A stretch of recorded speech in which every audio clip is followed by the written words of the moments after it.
Au nom du Père, et du Fils, et du Saint-Esprit. Amen. Esprit Saint, embrase-nous, fais-nous brûler de ton amour. Viens nous libérer, Esprit de vérité. Oh, viens nous brûler de ton feu. Amen. Évangile de Jésus-Christ selon saint Matthieu. En ce temps-là, Jésus prit la parole et dit, « Père, Seigneur du ciel et de la terre, je proclame ta louange. Ce que tu as caché aux sages et aux savants, tu l'as révélé aux tout-petits. Oui, Père, tu l'as voulu ainsi dans ta bienveillance. Tout m'a été remis par mon Père.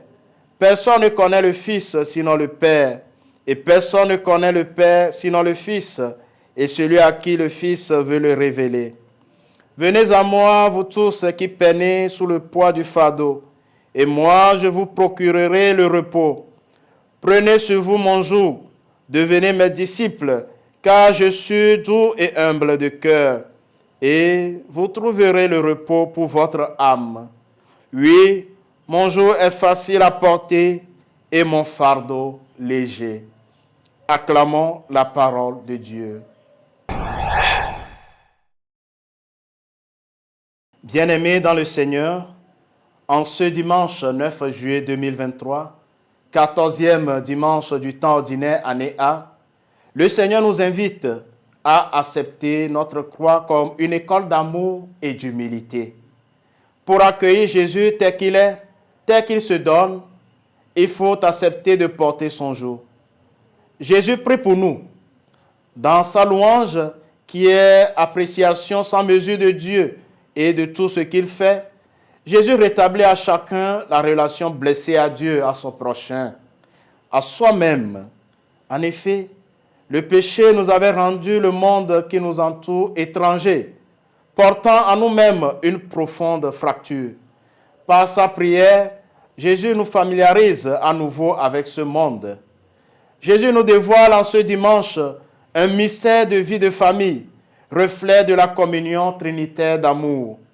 La relation de confiance et de bénédiction paternelle ou maternelle, si souvent déréglée par le péché, est enveloppée dans la gloire de Dieu et restaurée. La contemplation de Jésus pour son Père est donnée à ceux qui le reçoivent. Marie, qui a reçu Jésus au plus intime de sa vie, exulte de joie. Et c'est à cette joie que nous invite l'évangile de ce jour. Il y a entre les générations de l'ascendant des parents sur les enfants un seuil d'intimité à ne pas envahir. Les enfants doivent respecter les parents et les parents les enfants.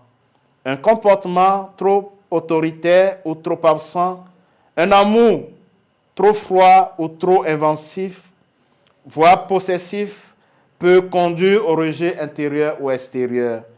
La vie que Dieu confie au foyer familial est sacrée. En prenons-nous suffisamment soin?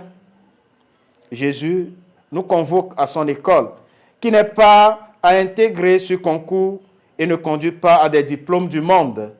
Jésus vise une transformation d'âme, comme une transplantation de cœur. Je donne mon cœur endurci par le péché au Seigneur en échange de son cœur blessé d'amour. Venez à moi, vous tous qui peinez sous le poids du fardeau, et moi je vous procurerai le repos. Frères et sœurs bien-aimés, demandons à Jésus la grâce d'être introduits dans ce mystère du plus grand amour. Le Seigneur soit avec vous. Que Dieu Tout-Puissant vous bénisse, le Père et le Fils et le Saint-Esprit. Amen.